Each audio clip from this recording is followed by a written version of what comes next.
চামগুৰিৰ কেৰুৱা গাঁৱত ভূমিকেন্দ্ৰিক সংঘাত এডোখৰ ভূমিক লৈ দুটা পৰিয়ালৰ মাজত দা লাঠি লৈ মাৰপিটৰ ঘটনা। ভূমিকেন্দ্ৰিক মাৰপিটৰ ফলত পুৰুষ মহিলাকে ধৰি আহত কেইবাগৰাকী লোক। প্ৰায় ১৮ বছৰ ধৰি দখল কৰি অহা এডোখৰ ভূমিক কেন্দ্ৰ কৰিয়ে সৃষ্টি হৈছে মাৰপিটৰ ঘটনা।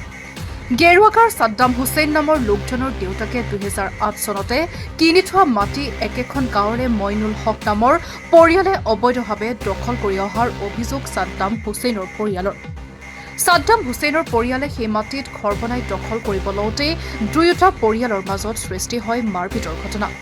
মইনুল হক, হাইদাৰ আলী আৰু ফিৰোজ আহমেদৰ পৰিয়ালৰ লোকে হাতত দা লাঠি লৈ ছাদ্দাম হুছেইনৰ পৰিয়ালক আক্ৰমণ কৰাৰ অভিযোগ। মাৰপিটৰ ঘটনাৰ সন্দৰ্ভত খাটোৱাল আৰক্ষী থানাত এজাহাৰ দাখিল দুয়োটা পৰিয়ালৰ। ঘটনাস্থলীত খাটোৱাল আৰক্ষী উপস্থিত হৈ আৰম্ভ কৰিছে প্ৰাৰম্ভিক তদন্ত। মোৰ নাম মোহাম্মদ ছাদ্দাম হুছেইন। আজি আপোনাৰ ঘটনাটো হৈছে এই যে যিটো মাটিটো, এই মাটিটো মোৰ বাবাই কিনি থৈছে ২০০৮ চনত। ৮ চনত কিনি নামজাৰি অলৰেডি আমাৰ ডকুমেণ্টছ ক্লিয়াৰ আছে। এই মাটিটো কি কৰিছে, এই গুণ্ডা কেইটামানে সিহঁতে জোৰ জবস্তি দখল খাই আছে। তেতিয়া আমি মানুহ পঠিয়াইছো তাহাঁতৰ ওচৰত যে বস্তুটো সিহঁতে দখল খাই আছে, গতিকে বস্তুটো মিলাপ্ৰীতি হৈ যাওক। তেওঁলোকে মুঠতে আমি যেতিয়াৰ পৰা কিনিছো আমাক দখল দিয়াই নাই।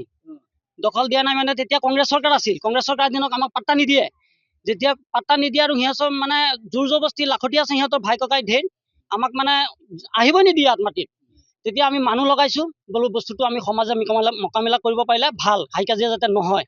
তথাপি তাহাঁতে আমাক দখল নিদিয়ে আৰু আমি আহিছো ইয়াত, আজি দখল লৈছো। দখল সিহঁতে কৰি আছিলে অত বছৰ। এইটো মাইনুল হক আৰু পুতেকটো হৈছে হাইদৰ আলী আৰু এটা পুতেক হৈছে ফিৰোজ আহমেদ আৰু তেওঁলোকৰ পৰিয়ালৰ মানুহ আছে, সেইটো হৈছে আব্দুল লতিফ। সিহঁতে মাৰপিট কৰিছে, আপোনালোকে চাওক। এয়া মোক মাৰি পেলাই এই হাতখন চাওক কি কৰিছে। মোৰ ভাইটিটোক মাৰিছে আৰু আপোনাৰ ৬-৭জন মান লোক আহত হৈছে। মোৰ বাবাকো মাৰিছে, আকৌ আমাৰ বাবাৰ মোবাইল চোবাইল চব ভাঙি দিছে। আৰু এইটো দলিয়ন আমি কেছ দিছো। এইটো দলিয়ন, এইটো পট্টা।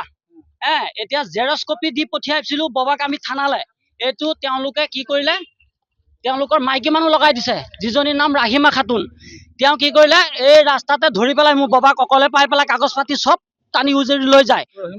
ৰহিমা খাতুনে আৰু হাইদৰ আলীয়ে, মাইনুল হকে গোটেইকেইটা একেলগে ধৰিছে। ধৰি লৈ মোৰ দেউতাকক মোবাইল চোবাইল ভাঙি দিয়ে আৰু মাৰপিটো কৰে তাত। আৰু এইখিনি ইয়াতো মাৰপিট হৈছে, ইয়াতো আমাক মাৰিছে। এতিয়া পুলিচ মানে আমি থানাত কেছ দিছো। এতিয়া পুলিচে কি তদন্ত কৰে। আৰু আমাৰ বিশেষকে এটা কথা, আমি মুখ্যমন্ত্ৰী ডক্টৰ হিমন্ত বিশ্ব শৰ্মা ডাঙৰীয়াক অনুৰোধ জনাওঁ যে আপুনি এই ভূ মাফিয়াটো, যিটো আমাৰ ইমান দিন যে আমাক দখল দিয়া নাই, জোৰ জবস্তি মাটিটো আমাৰ খাই আছে, এই উচিত বিচাৰটো যাতে তেওঁলোক কৰে, সেইটো আমাৰ মুখ্যমন্ত্ৰী ডাঙৰীয়াকৈ তাতো আহ্বান জনাইছো।